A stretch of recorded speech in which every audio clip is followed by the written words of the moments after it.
Baik, bismillahirrahmanirrahim. Assalamualaikum warahmatullahi wabarakatuh. Salam sejahtera untuk kita semuanya. Alhamdulillahirrahmanirrahim. Puja dan puji syukur senantiasa terpanjatkan kehadirat Allah Subhanahu wa Ta'ala yang mana atas rahmat dan hidayahnya lah sehingga kita dapat beraktivitas seperti biasanya walaupun di masa pandemi COVID-19 ini. Kita berdoa semoga pandemi cepat berlalu dan pergi dari negara Indonesia kita tercinta. Salawat besertakan salam tak lupa kita hadirkan kepada junjungan kita yakni baginda Nabi Muhammad Sallallahu Alaihi Wasallam dengan melafazkan Allahumma sholli ala Sayyidina Muhammad wa ala ali Sayyidina Muhammad. Assalamualaikum ya Rasulullah. Baik, perkenalkan saya Emir Arifin dari program studi pendidikan sejarah semester 3 Fakultas Keguruan dan Ilmu Pendidikan Universitas Riau akan menjelaskan materi mengenai Cina masa dinasti dan Jepang masa kuno yang mana ini tergabung dalam mata kuliah Sejarah Asia Timur yang diampu oleh Ayahanda Dr. Amal M.Hum. Cina zaman dinasti. Nah, Cina zaman dinasti ini itu tergabung dalam pembagian zaman Cina kuno yang terbagi dalam 3 substansi waktu. Yang pertama itu adalah pada zaman awal sejarah Cina kuno yang mana mereka sudah mulai hidup bercocok tanam dan juga sudah mulai hidup walaupun rumahnya masih tetap pada semi permanen. Yang kedua itu ada zaman menengah Cina kuno, di mana zaman Cina ini sudah memasuki yang namanya zaman Middle Age ataupun zaman perundagian ataupun zaman logam.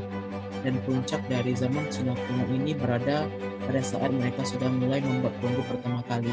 Nah, pada zaman menengah Cina kuno ini masyarakat Cina sudah mengenal sistem dinasti ataupun kerajaan. Dan yang terakhir itu zaman Cina kuno itu berakhir yang mana ketika masyarakat Cina sudah mengenal yang namanya ideologis nasionalis dan komunisme yang mana itu sudah dikenal sebagai Cina revolusionis.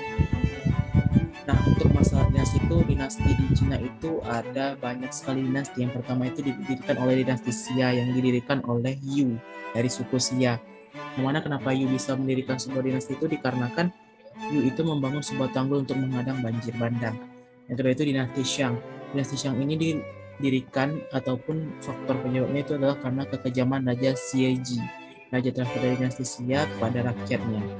Yang mana Raja Xieji ini sangatlah kejam terhadap rakyat-rakyatnya hingga membuat rakyat-rakyat itu tuh menderita dan kemakmuran dan kesejahteraan sebuah dinasti itu bagi rakyatnya itu tidak terpenuhi.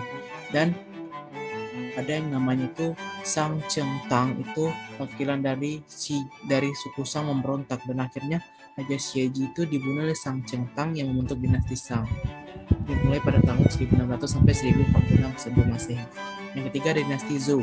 Dinasti Zhou ini didirikan pada tahun 1046 hingga 221 sebelum Masehi. Yang dikenal pada dinasti Zhou ini The Age of Feudal State atau zaman menengah. Dinasti Zhou ini menamakan dinasti yang terlama dalam sejarah dinasti Cina kuno.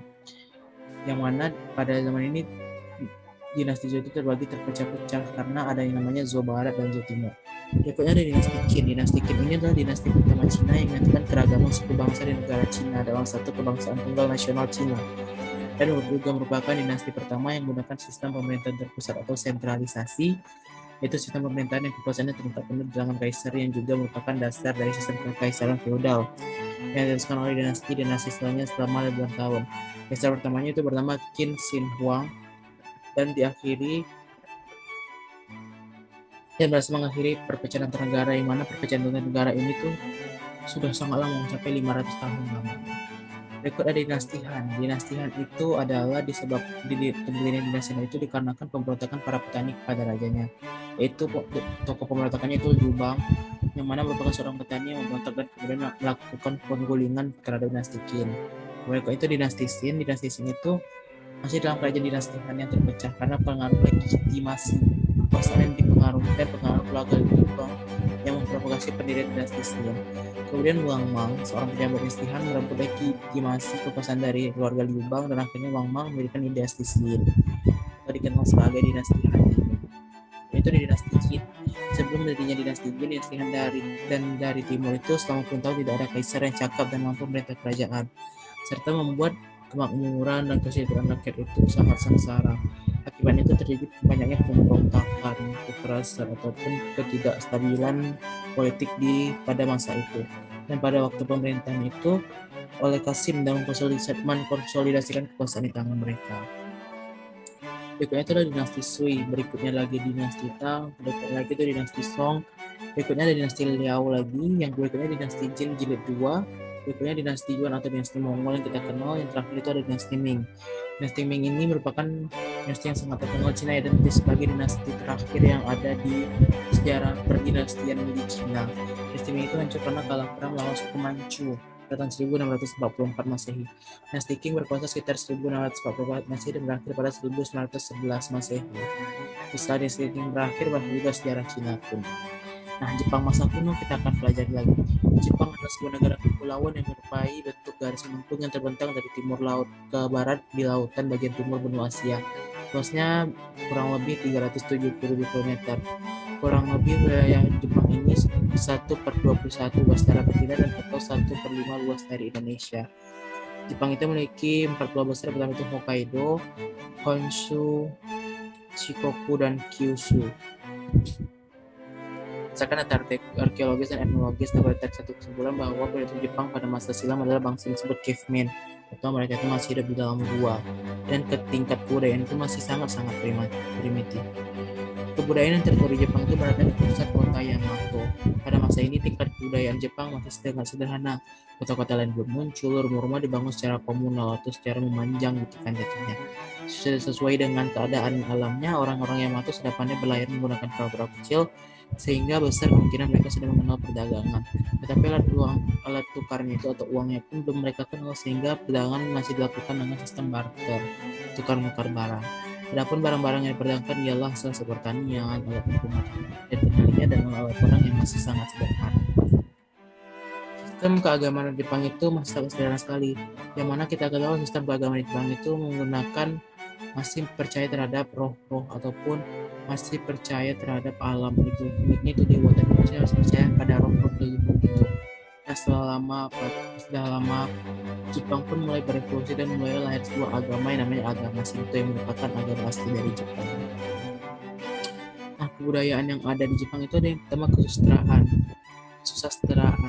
Kesusastraan itu mereka itu memiliki tulisan-tulisan kanji dan tulisan hiragana adalah kesusastraan. Dan juga tulisan mereka itu terdapat dalam pada filsafat Cina. Yang kedua itu bidang kesenian. Dan kesenian itu tampil maju seni bangunan dari arsitektur Jepang itu sangat terlihat. Itu merupakan akulturasi dari budaya dari agama Buddha yang telah begitu kuat di Jepang. Walaupun ada agama Shinto ataupun agama Buddha pun tetap ada di Jepang gitu. Keagamaan yaitu agamanya tadi agama mayoritas itu agama Shinto, penyembah matahari. Mereka itu membebaskan masyarakatnya untuk memiliki ataupun menganut kepercayaan agamanya masing-masing. Nah, sikap Jepang itu terhadap kebudayaan asing itu, Jepang itu nggak semata-mata mencipta kebudayaan asli, tapi sepanjang waktu mereka terus merubah apa yang mereka terima dari luar dan berusaha memperkaya kebudayaan mereka. Mereka tidak menutup diri dari pengaruh yang datang dari luar, tapi mereka itu berusaha untuk membenahi diri bagaimana mereka mengikuti zaman yang berubah gitu. Mungkin itu saja yang dapat saya sampaikan pada pemaparan materi kelas saya kali ini. Mohon maaf apabila ada kesalahan dan kekurangan kata. Saya akhiri dengan wassalamualaikum warahmatullahi wabarakatuh dan salam sejahtera untuk kita semuanya.